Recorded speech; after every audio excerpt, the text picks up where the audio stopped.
What's up, world? This is NAKADA, the author of Heart on Break, and testing some new video concepts because I prefer to write things down, and that's why I post most of that stuff on Facebook, but trying to make it more in a podcast, and I prefer podcasts as well too. That anything that keeps me from being on camera. However, I'm gonna test this out, and if y'all want more videos, we could do more videos, and of course, many other things as well, coaching and one-on-one coaching that I do for a lot of people who are really looking to find purpose.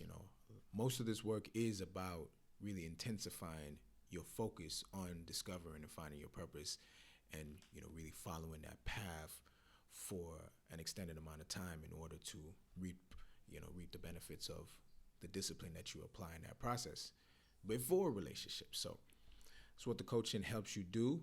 Stay focused on, because it's so easy to be distracted these days. It happens all the time. But today, I wanted to spit a little bit about value propositions in the courting process and in relationships in general. Now, y'all already know that I don't advocate really for any kind of relationship to be popping off if you don't really have a value system of your own that is beneficial to you and or beneficial to women who are going to be involved, right? So that way you have to have a vehicle that can carry them. However, if you're in the process, the vehicle may not be strong enough or fast enough quite as yet to carry the amount of people that you have on your load. And in reality, that means that perhaps you had children young and the vehicle wasn't even ready. That purpose wasn't ready. That purpose wasn't defined. So really understanding and knowing yourself came at a later period. And in some of those cases, you really had to unload people in order to get yourself in a position to where you can actually, carry the weight of what your life has assigned you to. So the time that you need to be able to do that is critical and it's important, and it doesn't really happen with a quick flip of the mind switch like most people think. And but at the same time, it becomes such an important, a really critical aspect of when it is time to be in relationships and start dating. The things that you have done, the value that you have accumulated, the knowledge, the wisdom, the practicality, or the assets or the resources that you have acquired during that period of time makes relationship negotiations so much easier for you.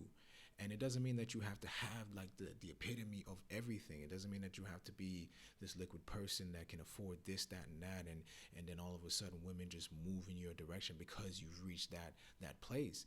Now, reaching that place makes it easier to have women move in your direction, but reaching that place based on your purpose is a process. And if you're in that process, sometimes involving women in the process may not actually be a good thing to do, because it has to be a very special woman who sees you at a particular position and understands that you will be moving to other positions, to higher positions per se.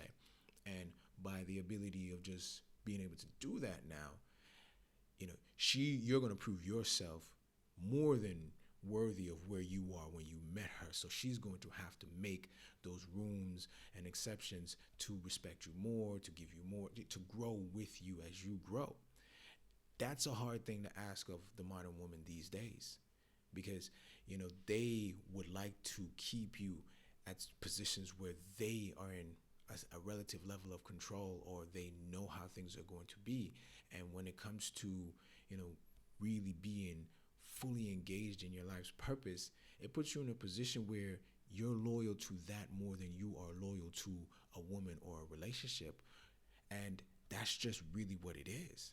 And when you have this kind of connection with your purpose, in many cases you would be a little bit more mature going into it.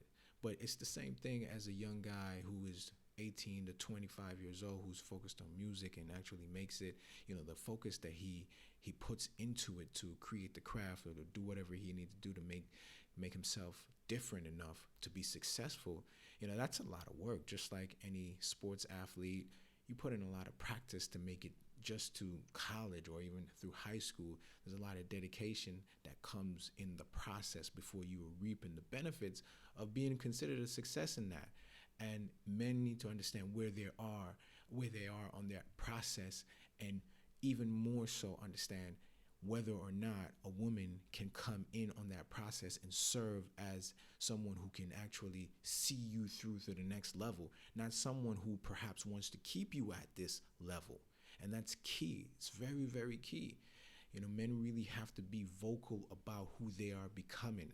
That starts with all the work that you do on yourself to become who you're supposed to be, and to know yourself consciously and unconsciously, because we're not always aware, as self-aware at least, of everything that's going on, or every piece of energy that we're interacting with. Sometimes we're one-track minded, focused on what we believe is important to us at that moment, while other energies and connections are being made with people that you need to be mindful of.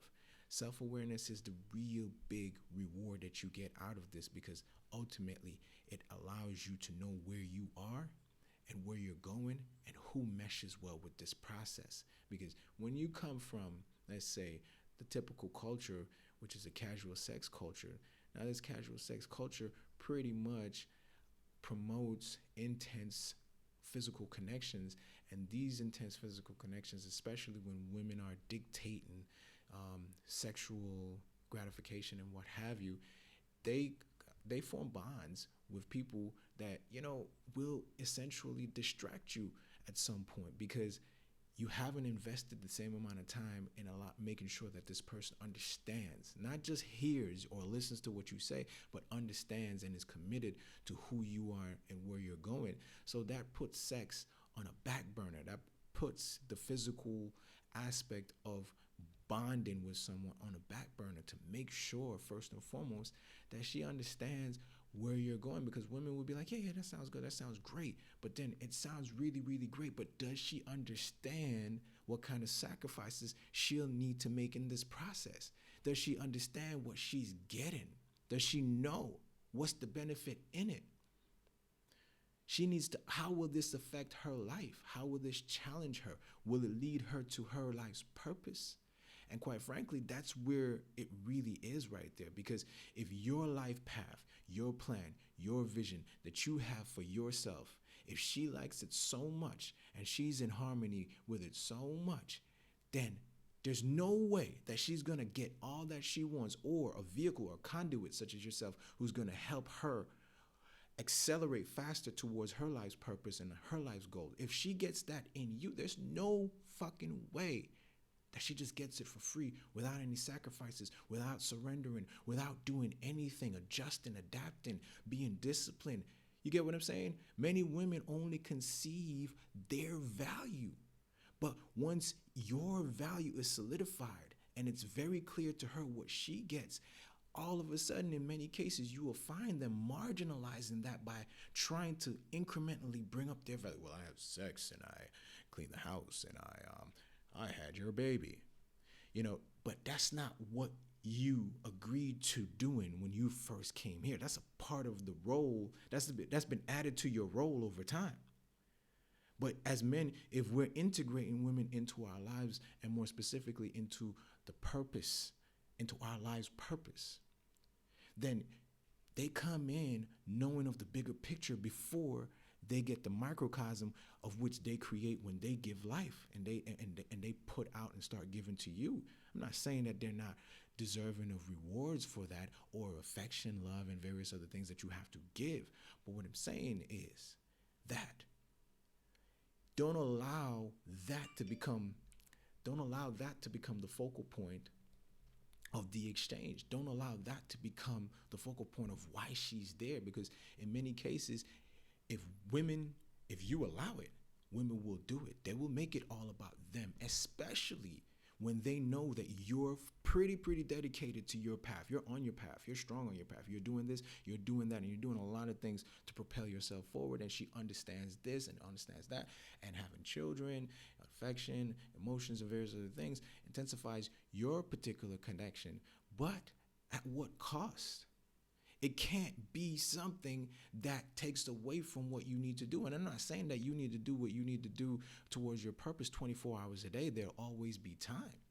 But what I'm saying is, when you have that first focal priority, that primary focus in your life, and women come into it, they need to know that that's a primary focus for them too.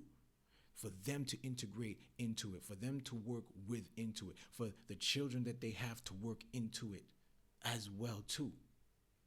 Because you're the one that's leading this path, charting this path, and she's the one that's decided that based on where you're going, it's best for her, beneficial for her, and offspring.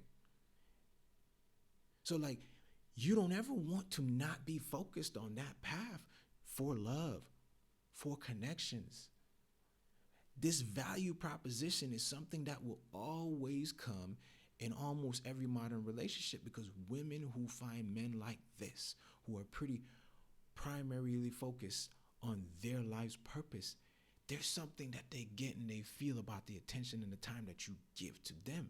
Because in some ways, you're an evolving young master or older master, someone who is very proficient at what you do. So to be on that level alone, it means that you have a lot to give, perhaps in conversation, perhaps in resources, perhaps in whatever it is that you specialize in. She already knows that that's something of high value. So the more of it she gets, the more fulfilled she feels. And she'll naturally, in this, feminine world, compete for that attention that she feels brightens her life and makes her feel better. But the point is, she can't compete against your life's purpose, because then she would do things that will derail you from accomplishing things along that purpose path.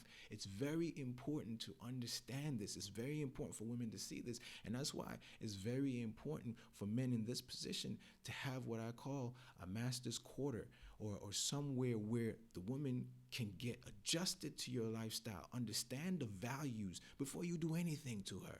She learns how to give. She learns how to play this role, because mind you now, this is not really like you're just doing this arbitrarily because you're this type of person. This is after somebody has, decided that they're going to commit to the lifestyle that you have and you are leading and you're heading in.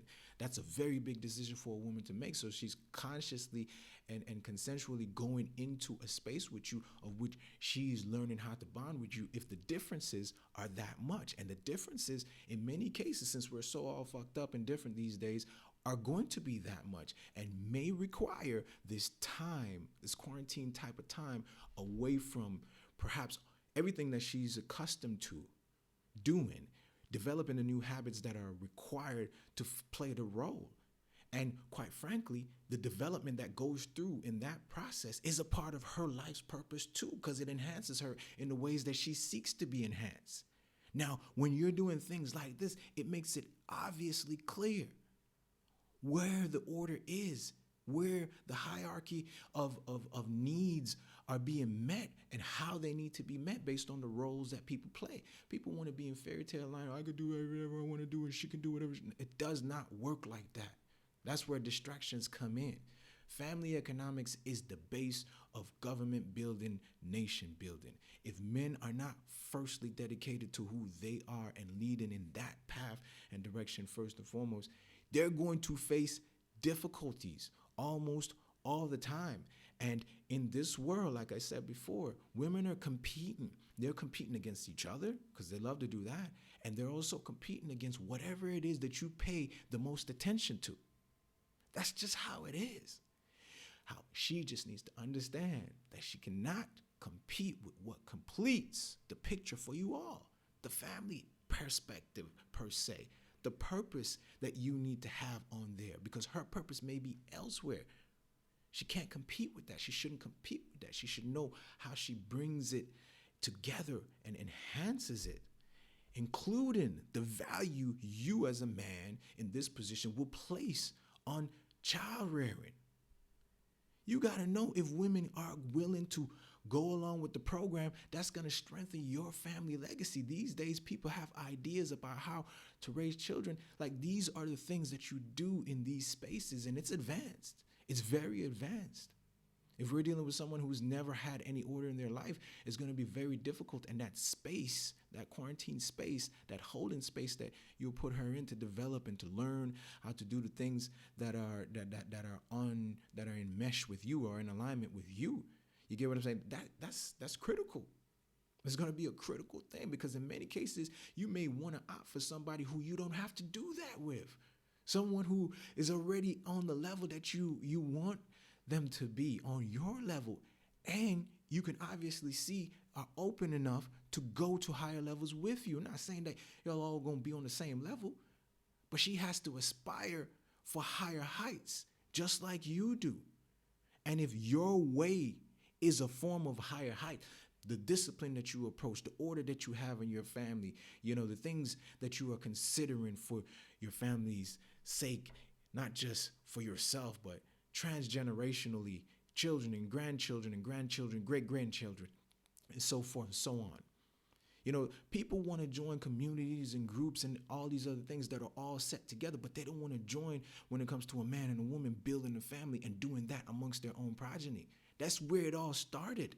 We're looking for quick ways out so we don't fix our relationships and we don't determine or set any boundaries for establishing really good families. So therefore, everybody just all over the place, bouncing from person to person. No real commitment, no real understanding of why we're together, why we had children, what they're supposed to do for you as them being your offspring along with their purpose. We're not meticulous about this. We're not intentional about this. So the families are not going to be built. And men, I'm saying, when you start this process, before women get involved, then you become intentional about it. When you become successful at what you do before women are involved, even if you're not exactly where you need to be or where you want to be yet, they see that you've put something in already. And that will be required of her too, in whatever capacity that she's going to serve. The value proposition is always going to be there if you have something to value on your own already within your life's execution of purpose and what you do on a daily basis and how you serve the world. If you ain't got much and she wants you, then that's surface level. It's not going anywhere. But once you've defined that for yourself and she wants you because of who you are displaying yourself to be authentically, she's got to know what's required of her, just like she had to know what's required of her before she got that job and is in perfect compliance and is early every day and is their top employee.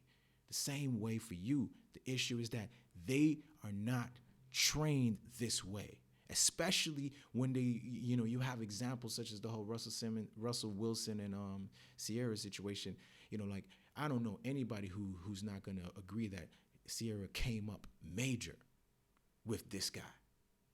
You can't just come up major and act like it's nothing. And that's what a lot of women want to do. And that's where that value proposition title comes from, meaning that you know that this guy's great, but you're not. But I'm this, that, and that. And I can do this, and I will do that, and I have his children and that. Come on now. Come on now. Don't let them do that. Stick by your value. They want you for a reason. Let them treat you according to that reason. And if you're the type of person, you're not an athlete, you're not rich already, but you're still building, they've got to want you because of where you are right now and the vision of what you plan to create. They can't want you if they don't like the vision, bro. Because then they could want you right now when has the vision changed and you change to fit the vision and the plan. They may not be in love with you anymore. That's why it's so important for you to conceptualize, visualize it as often as possible, as constantly as possible, and reiterate that shit. You got to beat it into these women before you ever touch them. Because they will forget, because they like you. They really like you. You're this and that. You're the one that they want, really and truly. But the shit is going over their head. And the lack of repetition for you is not good. It's got to be repetitive. They've got to really know how this vision unfolds, how you expand. And they have to be in agreement with it. They can't be on the closet thinking in their heads, oh, I hope he doesn't do this because this is going to cause this and that it's going to be more difficult for me. Nah. We're not accepting those. If you're going to change the tides of how things are going on right now, men are constantly talking to me, oh, marriage, you talking about marriage, this and that. That's that modern shit. Mankind is old as fuck.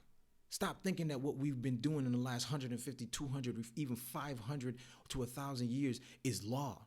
Shit ain't law. Those concepts that don't work for us, we've got to obliterate them. We got to eradicate them.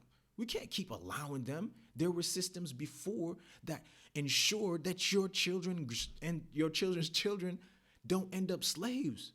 This one, as it is right now, that's what is happening. They're ending up slaves. They're ending up disenfranchised. They're ending up dysfunctional. They're ending up traumatized because men are not gathering and organizing themselves initially before these relationships to make sure that these women understand where they're going. If you don't know yourself, man, it's not going to work out, no matter how much you want it to work out. This is NAKADA. If y'all like these videos, be sure to let me know, and I'll do more of them. And hit me up. I got coaching calls on the website, heartonbreak.com, under the Work With Me tab. And this is really based around your birth, time, and coordinates, so we can kind of understand what kind of energy you hold and really help you unlock the keys to operating the way you're supposed to operate versus what you've been conditioned to do. Now, of course, deconditioning yourself does take a while, and it's a process, but it's a worthy process, and the studying of self helps you decondition yourself from who you're not as you become who you're supposed to be. So there's these kind of coaching sessions that are definitely in depth, and it doesn't have to be birthday. We can just, shoot it when it comes to whatever dilemmas you're facing in your life as well. And as usual, pick up a copy of Heart on Breaks. You can get it at heartonbreak.com, or you can get it on Amazon. Leave a review as well. Appreciate it. As usual, like, comment, share. If you have any questions, drop it below and let me know. Peace.